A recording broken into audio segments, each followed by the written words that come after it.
Welcome to the first virtual roundtable for the Global Walkability Correspondents Network group. This is just meant to be a real casual meet and greet for the first time. And there are many people who are not here, but we will be arranging meetings in mid-April. I'm looking to set up probably 2 to 3 meetings in mid-April on that weekend to accommodate different time zones. So for today, I thought we would go around 4 things: name, your location, and why you joined the network, and what roles you might be playing. So if you're leading or co-leading a working group, or even participating in one and really excited, or any other things you want to share about being in the network. So Argyadeep, how about we start with you? Okay, so my name is Argadeep, or you can call me as Argo, and I'm based in Calcutta, which is a city of joy, and it's a city of public transportation, we say in India. And I have joined this group from another group, that is, I am also organizing a local activity like for the tramways. I'm working for the saving my city tramways. So from there, walkability, everything synergize. So I joined walkability for a moment because in India, walkability system is very niche. I really want to develop it into the common people, and creating awareness is one of the key point for me. So I am co-leading in working groups such as public transit as well as safety, street pedestrian safety. That's it from my side. Okay, wonderful. Thank you, Argo. And let's move on to Maria, because I know you don't have much time. Yes, of course. Thank you. Well, I'm Maria City. I'm based in Greece. I'm actually residing in Crete, which is the island on the south of Greece. I'm an urban mobility expert. I'm usually working while developing sustainable urban mobility plans. So I imagine you know, but I will go through the basics of a SAMP is walking, cycling, and public transportation.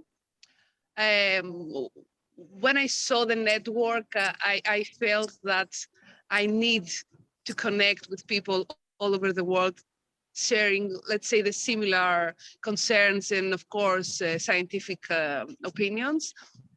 Well, I've worked in many cities here in Greece and also in Crete, of course.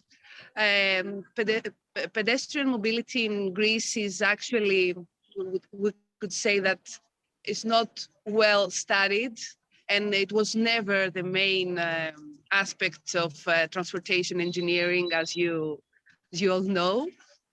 We have significant problems in terms of sidewalks, pedestrian crossings, and all kinds of pedestrian infrastructure. And we are a really car-oriented country, and most of the cities, apart from the very big, the metropolitan cities, all the rest of the cities are mostly car-oriented. So I really hope that this network will give us some insights. And of course, if I can contribute in my way in these groups. Right now, I'm part of the well-being group, of the group regarding parking, and the PhD researchers. And we are thinking about whether we can establish a new one, or we can cooperate with other groups regarding the pedestrian frameworks that we have, regarding guidelines and etc. That's from my side. I don't know if you have any questions. Thank you. I guess I could open it up to questions after each person. So if as Maria has to go soon, does anybody have any questions for her? Nice to meet you, Maria. Nice to meet you too.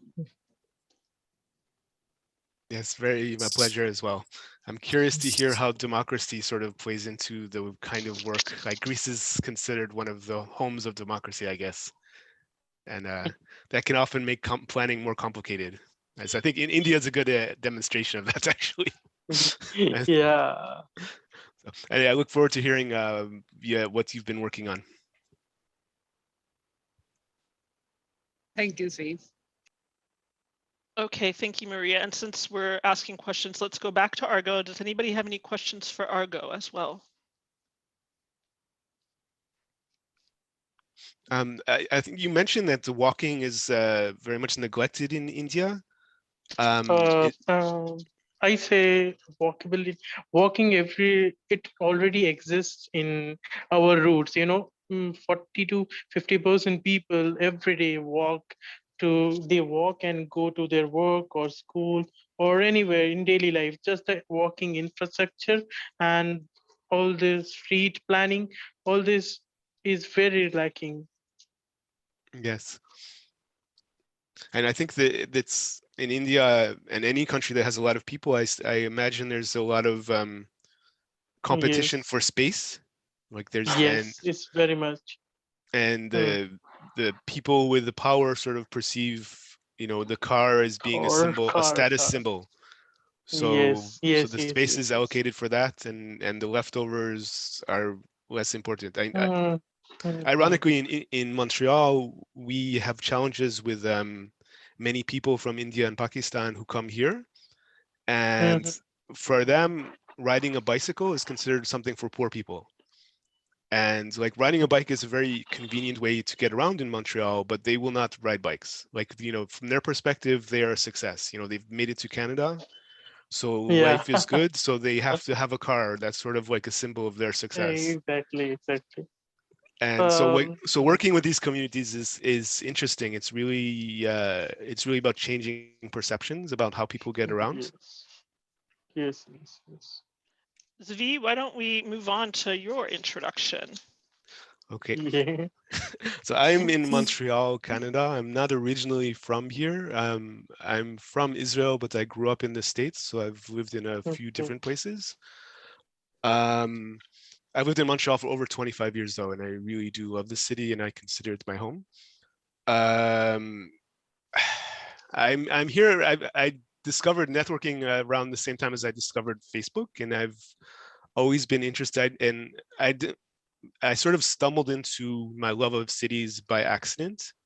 It was following a sort of change in the traffic patterns in the city where I lived, and I went back to study urban planning relatively late in life, and I was in my late 20s at that point. But I really, really love trying to understand what makes a place comfortable for people. Really, that was really something that I had never thought about it before, and I had traveled quite a bit before then, but I had never really thought about what makes a place comfortable or not for people. And so anyway, that was what led me to return to my studies. And during my studies, I met someone from Montreal. That's what brought me to Montreal. And I was a co-founder of a group which is called Rue Publique, which in French means, the name is in French, but it means public streets. So our sort of perspective is that streets are public space, actually. And in most cities, streets are usually the largest public space. Like approximately a quarter to one third of the space in a city is usually road infrastructure. And if you think about that as public space, that's actually like very profound. Who has the right to use public space and who decides what happens in that space? So that's sort of been an idea that's been sort of motivating my actions, although I actually work on the technical side of transportation planning. And so that's what I do or try to do to make a living. And one of the first things I learned when I was working in my profession was that if you are not in a vehicle, inside of a vehicle, you're essentially not considered as part of the planning process. So like people who walk or ride a bicycle are essentially neglected. Like when we decide whether or not this is a good investment, we're looking at the people who are going to use it. If you're not going to directly use it, your opinion doesn't matter. And that really bothered me. And it still does bother me. And I work for a regional transportation agency. Like we sort of plan, well, rail and bus service in sort of low density areas. That's what we do. So anyway, so in terms of my implication in the network, I'm really enjoying the energy that Danica is bringing to the group, and it's very, very impressive how quickly it's growing and the interests. I've been involved in a lot of groups in Montreal, which never really seem to take off. Like there's a sort of culture of organization here, but I've always been involved in the groups which are less organized. So I don't know, they don't succeed in sort of, they might succeed in changing the way people look at things, but they don't necessarily attain power, if you will. So, and in the group, for now, I enjoy interacting with people on a wide range of subjects. So whenever I see something that interests me, I've been interacting. I'm going to be co-leading the working group on streets as public space, and I'm involved in a few other groups. But my interests are very, very wide. Like, I don't really plan to limit my interest to any particular theme. Although I'm not particularly organized in terms of structuring things and motivating people. So and I'm incredibly impressed with what Annika has done so far. It's very, very impressive, the group you've put together here. I'll do what I can to keep facilitating and keeping the fire going. Thank you, Zvi. You bring a lot of expertise to the network. Let's go on to Marta, who we welcomed to the network yesterday, and I went on a walk with her. Marta? Hi. Hi. My name is Marta Kotlarska. I live in Poland, in Krakow. This is where I'm originally from. And yeah, yesterday I joined the network, and I'm really happy to be here. I actually reached out to Annika in person because I got interested in her work, and then I found out that she's based in Krakow as well. So I thought that it's just a meeting that needs to happen. And yes, and I found that we have a lot in common, and a lot of the things that you guys are working on is something that I also take interest in. I'm generally interested in anything that relates to the natural environment, the protection of it, the economy of like various countries, regional and global. I'm very much passionate about business. This is the layer that I would like to work on here as well, and see how businesses can change and shape our environments, especially urban environments. I also think a lot about consumption. Consumption can take various forms, I believe. So not only food or water, and we should also like be aware of consumption of public services, consumption of natural resources, consumption of various products that leave residue, that leave waste. Actually, waste is where I kind of lean toward in the public space. Like, I'm very much interested about waste, particularly electronic waste, and that's what I like kind of do in my free time, trying to work on a project that's related to e-waste. So I would like to see if there is any way in which public space, public transportation, and waste intersects, and how this could be solved. Because I also believe that inside cities, inside even small towns and communities, there is not just areas where people can make things worse or better. Like, it's all coming together to create a livable space for everyone. And if one of the areas of interest is not working well, then the others also aren't working. And yeah, I'm also very much interested in public transportation, particularly because I chose public transportation and walking as my means of getting around the city. I decided not to own a car, and it's giving me a different perspective to people who own a car. And I really like talking to everyone around the city that I meet or know about their perspective, and I get to know different problems and challenges that the city is facing.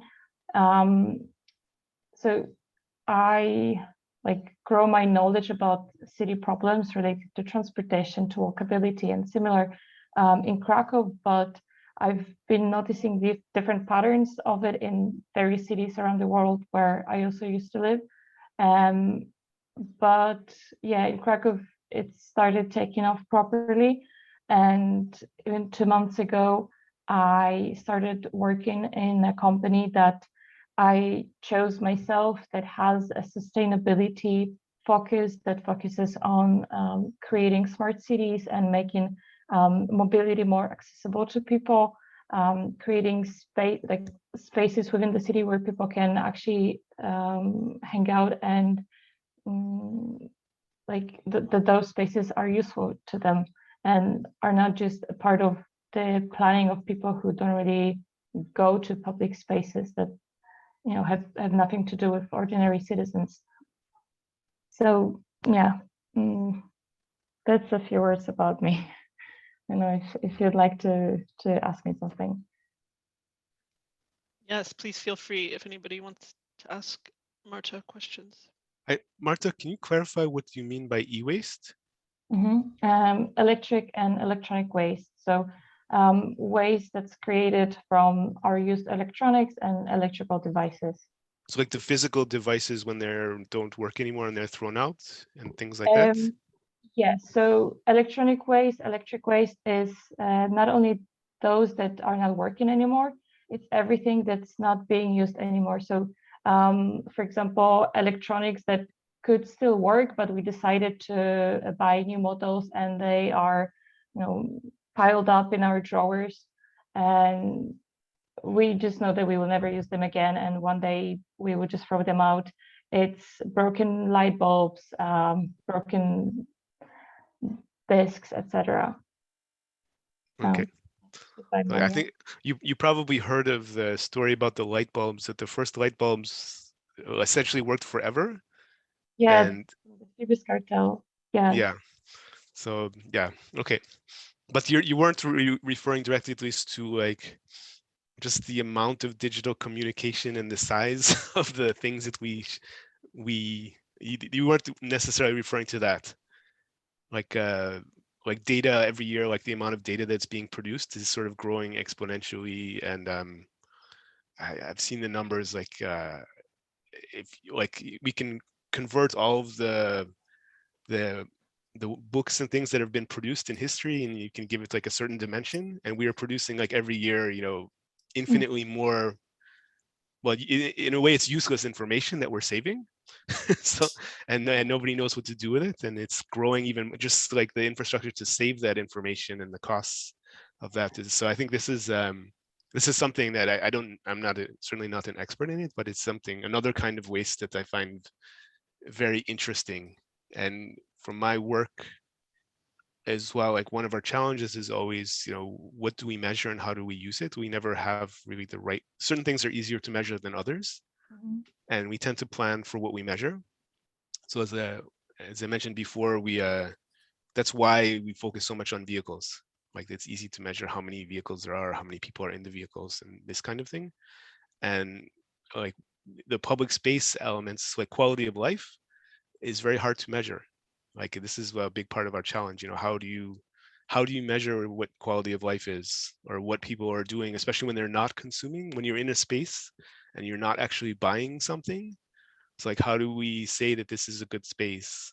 And so this is a big part of the challenge in changing people's perspectives. I think we need to think about non-financial things. Well, the sustainable goals that I hope the world is trying to attain at some point basically can be summarized as one day we will own nothing and we will be really happy about that. So like we can think about consumption and public transportation in this way, that one day it should be a public good and we should strive to achieve it and not achieve owning more cars. Because yes, like as you said, that riding a bike, and I could add to it, for example, being interested in waste is seen as something inferior, and people don't view it as something worth talking about. So I hope that it could change.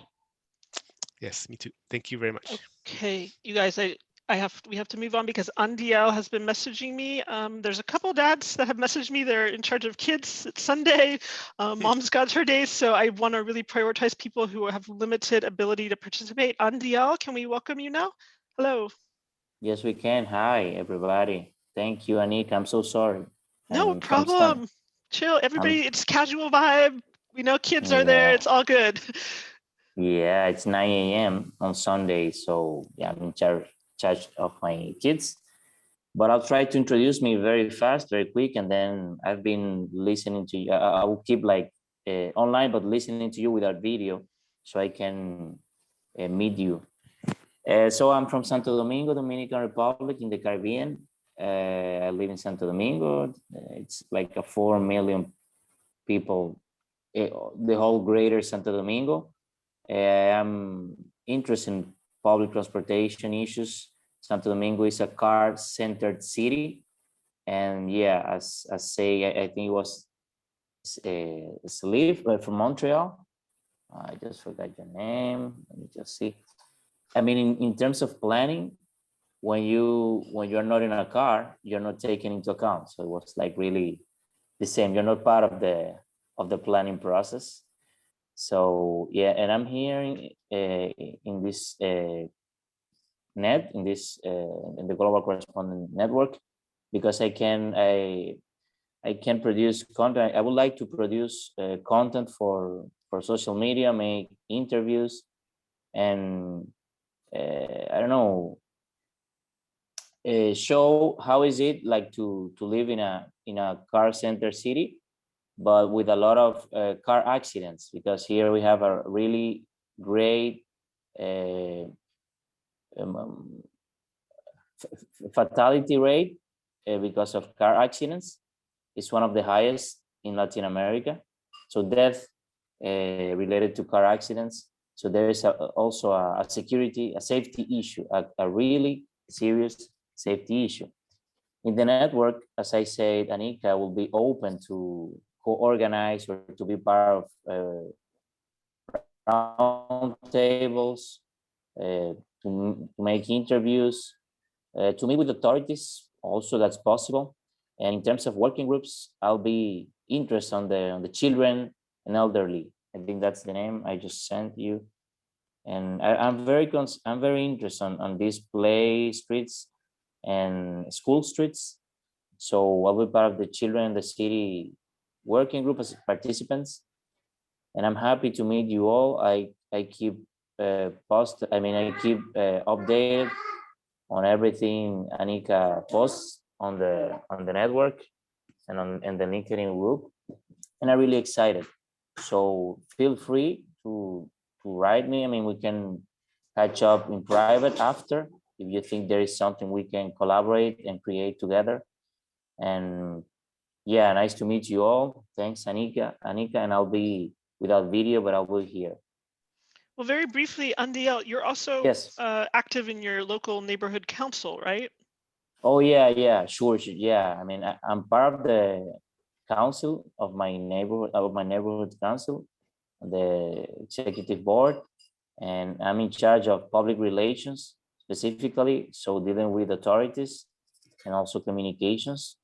And yeah, this is a central Santo Domingo neighborhood. It's one of the most centric neighborhoods, I'll say, and it has a particular characteristic. Is the first neighborhood in the country where were built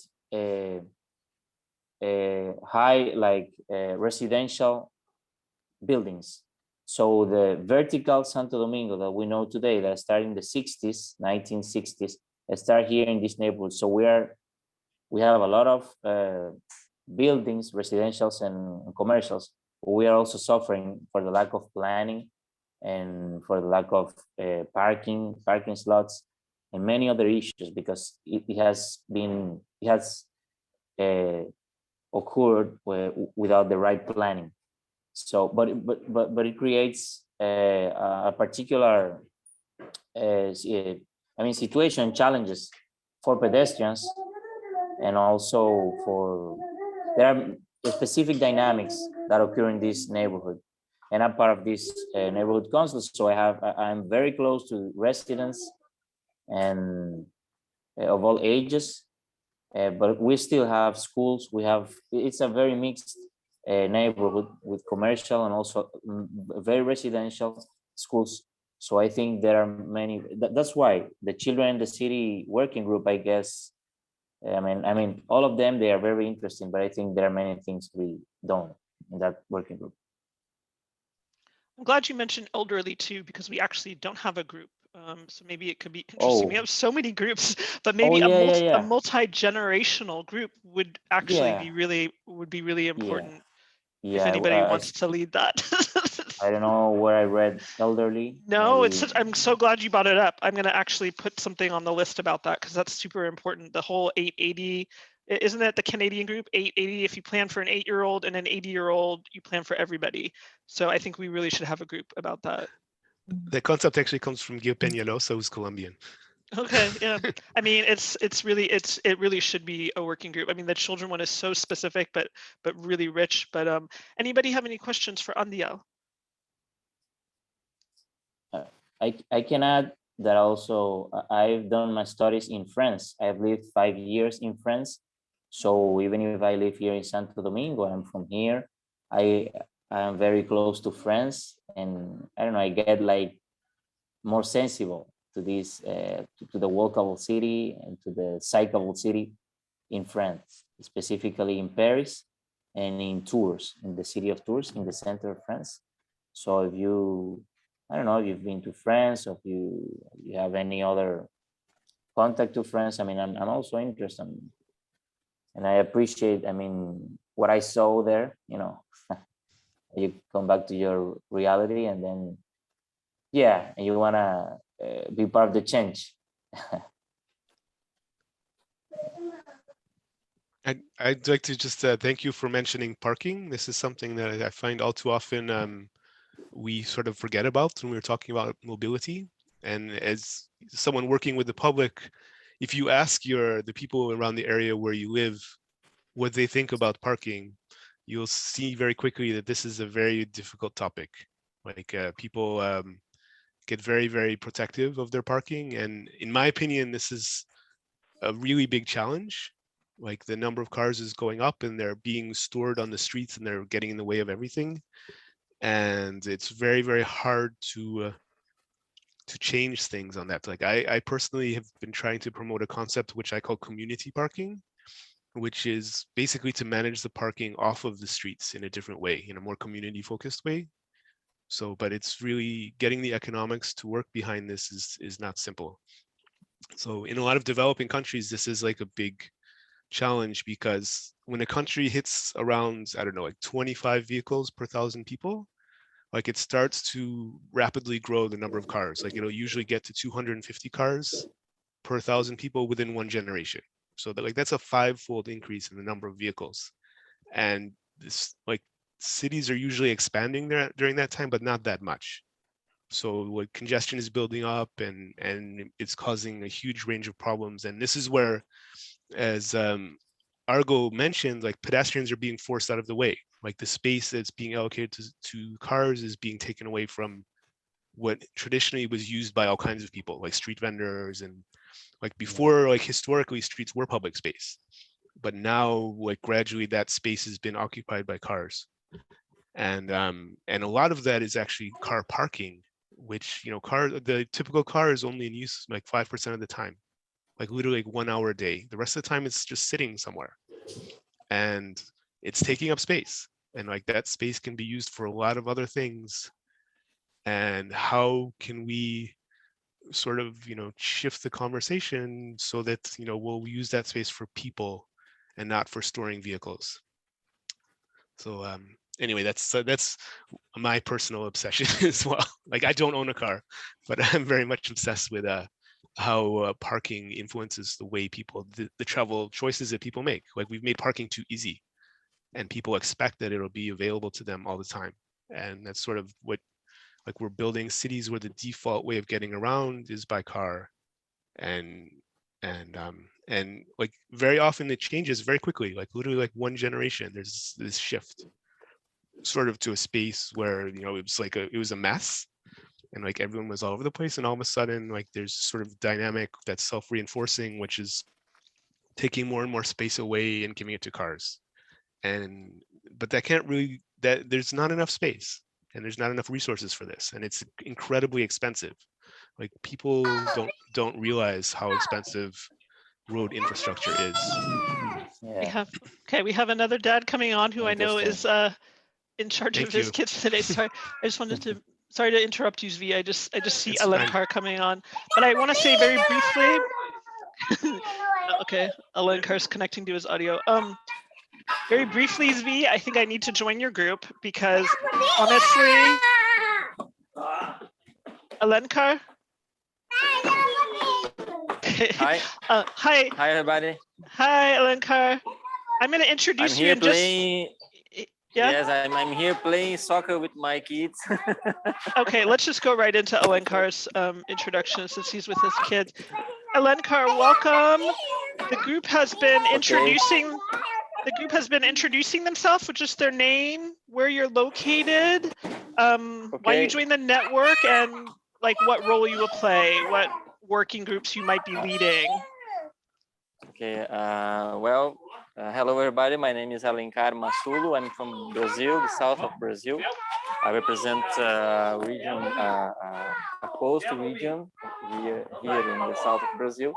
And my work is based in the children perspective about the urban issues.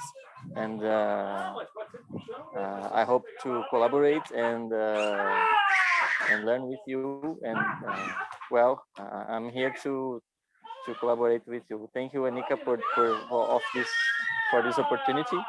And today is a sunny day here, and I'm with my 3 kids, and I hope to at least listen you and participate a little bit with you in this morning here in Brazil. Thank you so much. Alinkar, we might have some questions for you, and I want to mention you're leading the children and environment group as well. Yes, yes, children and environment.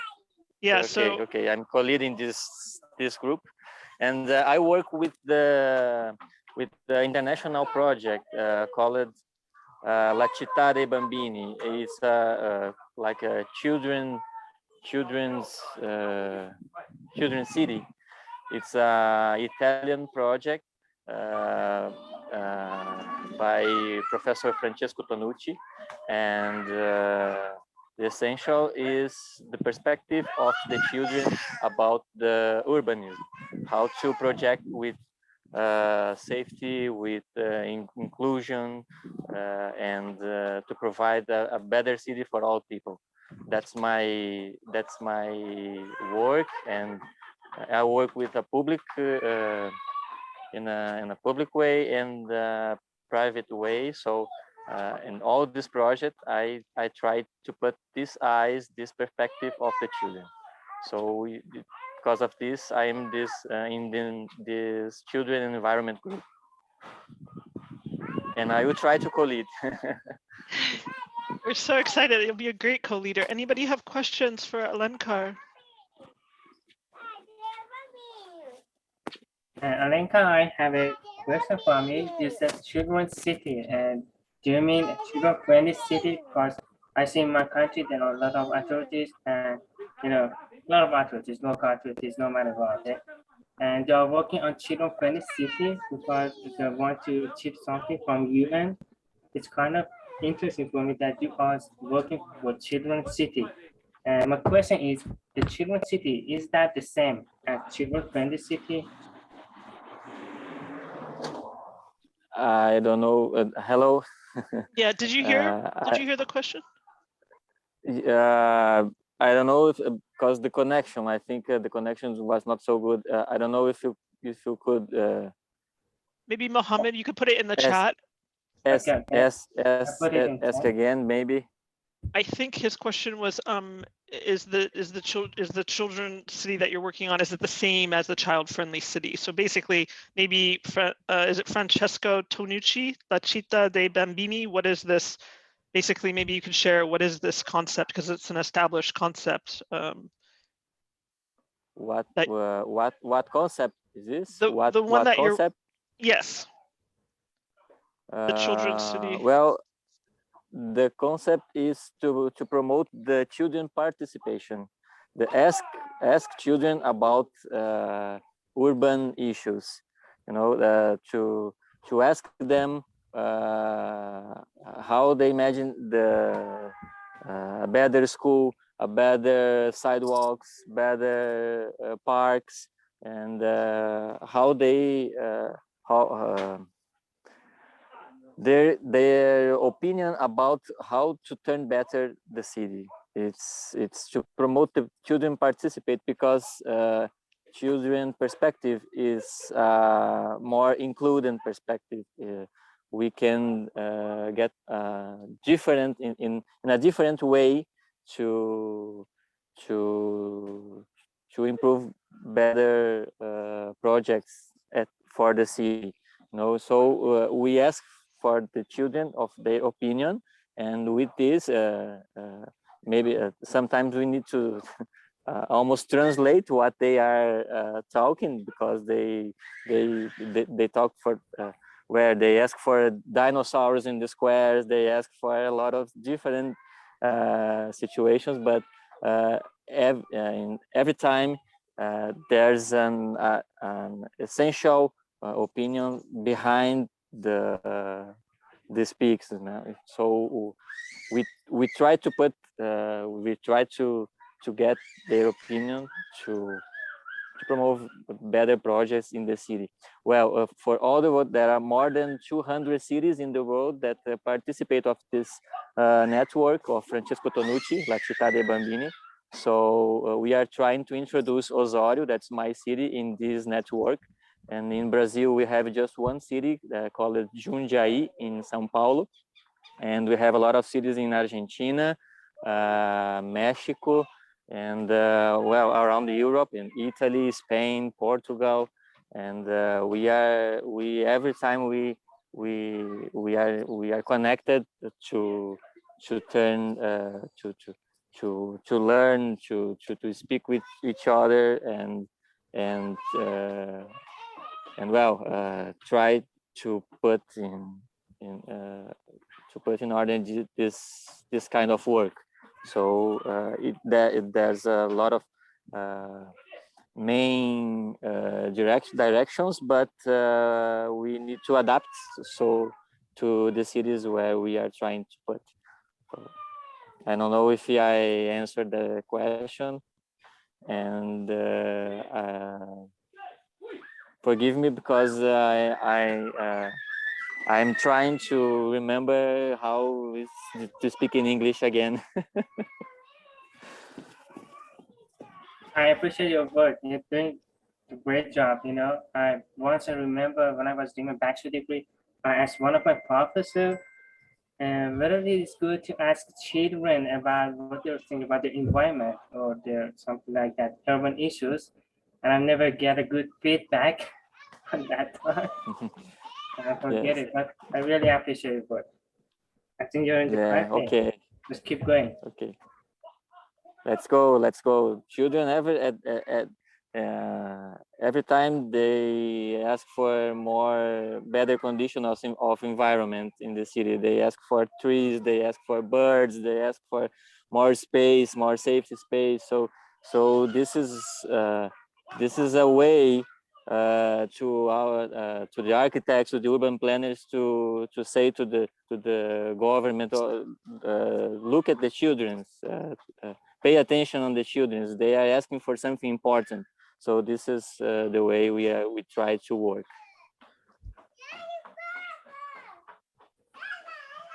Thank you so much, Alinkar.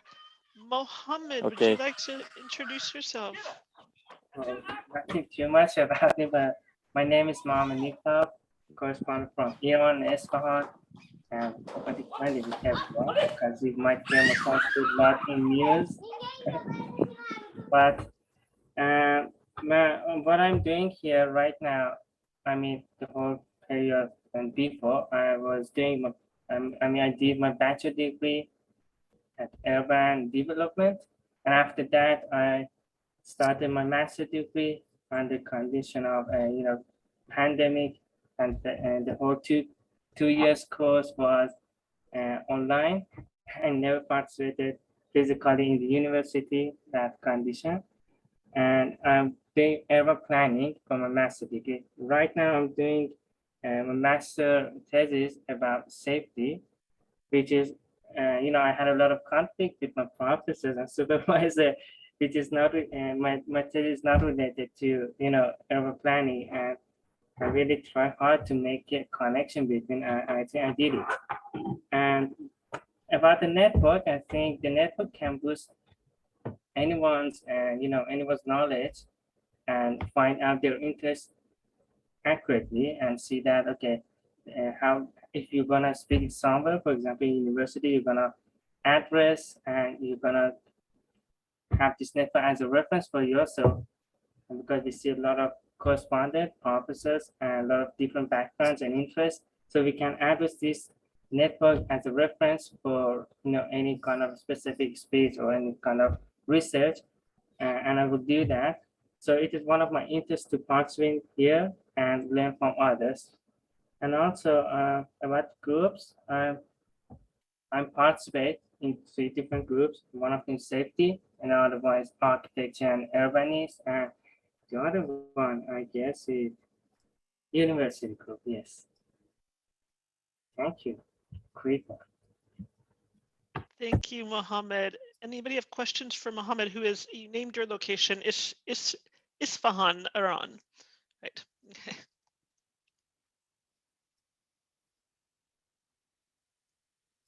Of course. And one more thing I have to mention, people here are really, they are dependent on their cars.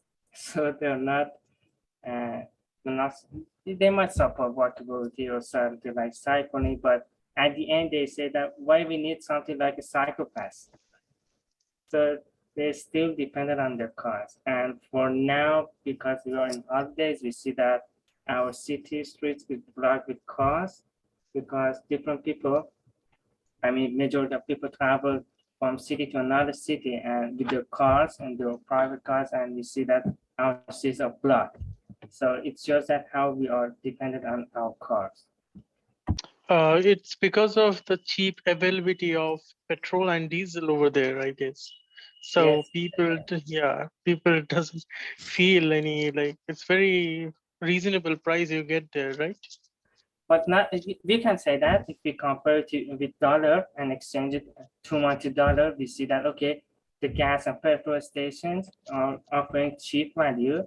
But when we are seeing our income and our expense, we see that, okay, the gas price is a bit high and it cannot be compared with your income, but still it's cheap. What I have seen in the Gulf or Middle East, that rail transit is really lacking. Railway transportation is almost not less than even 10%, I must say. This mass transit is very much needed over there. And I guess car ownership is very high in Middle East. Yes, you're right. And if you had a question, can you clarify your question again? Because my speaker is not very high quality, and I drop your voice. So can you repeat your question? But 1 more second. Now, can you repeat it? But your voice is breaking. Argo, I think he asked if you could repeat your question. Was the question? Okay. Yeah. In the chat. Yeah, you could do it in the chat too. You can put it in the chat if you want. But I believe Argo asked or mentioned that mass transit is really needed, correct? Yes, I asked about that. Yes, mass transit is really needed in our cities or in regional. However, we see that airplanes and rail transport, but we cannot depend on rail transport, and we cannot depend on airplanes because they are really old and a bit kind of risky. But we need that. We might see that the solution is mass transit, but at the end we have to see what people ask, what people say, and still people say that, okay, they need to be comfortable, and that's why they may choose their private cars. I guess you need to, like, government or policymaker, they need to implement as a pilot project, like just try and test how you feel about open street or street for children, or yeah, no cars.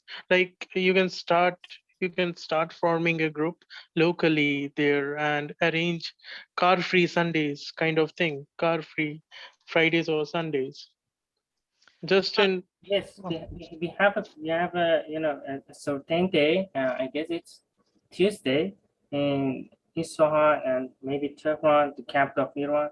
It's about coffee days, but it's not about the whole city. It's about some specific streets. For example, in Iran, it's about in Isfahan, it's about a central town, which is so-called buildings located there. So and Tuesday, you see there was no car in some specific streets during Tuesday, and they're not too much street, minor street, for example, 2 or 3 streets, nothing too much. But maybe it's a great move to have a one day free cars and ask people to join that, to join that, what do you call it, to join that. Uh,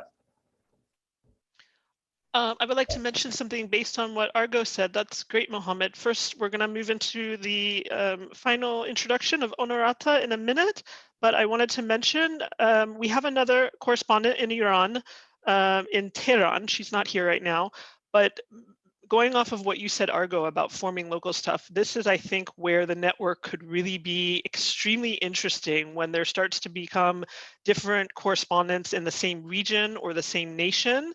For example, we have 4 correspondents already in India. People can start forming their own subgroups regionally, and this can really be a springboard for all kinds of things. Local action, forming your own projects to apply for micro grants or grants at your own local and regional level. I know Brazil, Alinkar, you guys already met. If you want to share, I think that was the first geography-based group that formed up, the Brazil group. 4 of them met recently. So I think in addition to these thematic groups, Alinkar, do you have a minute? Could you share about the meeting you guys had? It was 4 of you for Brazil. Yes, we had a meeting last week, our before here in Brazil, for different cities, and we talk about how can we collaborate with this organization. We work in different section with different kind of works, but all of us are architects, but with a different interests in the different areas of urbanism. So we just talk about in our area of actuation, how can we collaborate. So in this next weeks, we will share between us some subjects, some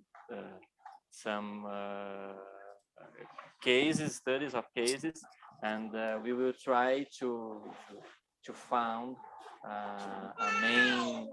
a main subject that we can work together.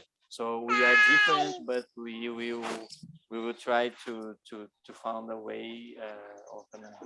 We think the main subject will be how to turn better our public space connection. The squares, the sidewalks, bicycle paths, and integration with system of transportation, of transport. And so we will have more meetings, maybe one for a month, or one of for 15 days, or one by month, to make to try to meet with to put a rhythm in our work. We are very happy to have this opportunity, and one of the correspondents, Andrea, it's a friend of me. It's a friend of mine. We were colleagues at the university, and we are very happy to work again, to join to work again. So we have this group. It's a small group, but we will try to collaborate with our in the areas that we have the actuation here in urbanism. Maybe one meet by mouth. Oh, that's great. Everybody, I would like to introduce Honorata, and then after that introduction and questions for her, I will stop the recording. There's a few questions in the chat, one sensitive one about fuel and regime issues in Iran that I would prefer to do off recording. So let's introduce Honorata. I will stop the recording and we can continue openly, okay? Hello, my name is Honorata Grzeszykowska. I am Polish, but living in Barcelona. I am architect, urban designer. Last 5 years, I spent mostly in China, designing cities or regenerating existing neighborhoods or designing new neighborhoods. So I have quite big knowledge in urban design, and I joined when I saw what is doing Anika. I joined it straight away because I see there is a huge gap in education in all the countries around the world. There is quite good education in architecture and urban planning, but urban design is actually something in between. It is not so much planning in texts and in regulations, and it is not architecture where you think mostly about buildings. It is really the space in between that creates the city. And I learned a lot about that in the Netherlands. I used to live there for 5 years. And this is the only country that I know so far where they really have studies of urban design that are equally good as studies for architecture or studies for urban planning. This is one of the questions that I have to all of you guys, how it is in your countries, if there are good studies on that. And so this is basically why I joined the pedestrian space. I have a lot of knowledge, and then I don't have where to share it, you know. And then on the other hand, everyone wants to learn about it. So I think that's why Anika will be very successful in what she is creating. And then I am leading the group Women and Built Environment. And I want to invite all the guys here because it's not only for women. During my 15 years of my working life, I learned so much from guys. And then I see also that they can learn so much from us, you know, and for now we have the opportunity to learn from them, but they don't have opportunity to learn from us because you know the numbers, you know the gender equality and so on, it is still an issue. So that's why I want to lead this group, and I welcome all of you. Great, that is so exciting to welcome, to specifically mention, because the Women and Built Environment group is very dynamic. It has quite a few participants already. They are all female, so it's great to mention to welcome the men in. Anybody have questions for Honorata? I have questions. Does anyone want to go before I start to ask my questions? Okay, yes, I just want to, what you said about the built environment in women, I think is incredibly important, because historically, at least in the, well, certainly the last few hundred years, it's really been men who design cities, and they design it for male needs. Like typically the modern city is designed, you know, around rush hour works in central city sort of travel patterns, and women's travel needs are extremely different. And we really need to integrate that into the way we think about cities. I assume that you're familiar with Jan Gehl's work. Yes, yes, of Life course. Life Between Buildings is one of my favorite books. Like, it's exactly what you said. There's a lot of life that happens in these cracks of spaces, and we need to nourish this. And one of my interests is sort of the interface between movement and being in a place. So I will definitely enjoy taking a look at your group, and I would be very happy to participate. I know many women who are very yeah, they're pushing very hard to sort of open these conversations up about female perspectives, and I think it's really important. that these conversations, but it's hard. Like it's unfortunately there's yeah, it's not easy changing the way we do things. And but I'm glad that we need guys like you, you know. Yeah. Well, and the mayor of Montreal is a woman, and was re-elected recently. She's sort of like, you know, Anne Hidalgo in Paris as well. Yeah. And she wants to change things, but I mean, it's like a lot. There's so, and yeah, it's very hard to change. Like they're trying. She's a party that is based on change, sort of like in Barcelona as well. You have the similar kind of party, and you have a similar female mayor, and but it's very hard to get things done, and the politics of change is complicated. Well, slowly, but we are getting there. Yeah, I think we need to create synergies, I think, and momentum. Balance. And maybe, but the imbalance always sort of assumes, actually, I think we don't need balance right now. I think we need to actually shift the equilibrium away from what it is now, which has been sort of in favor of the car, and we need to shift it to something else. And I was hoping that the COVID pandemic would change the conversations a little bit and push governments to recognize that the change is actually normal. We need more change, but in governments of all around the world have all been talking about getting back to normal, and from them the normal, like I don't think what was normal in the past is going to be normal in the future, and it can't be. Like we're gonna kill the planet if we continue the way we're going. So anyway, that's thank you for happy to meet you virtually. Nice to meet you too, everyone. This was so great. I'm going to stop the recording now and we continue on. Thank you very much, everyone.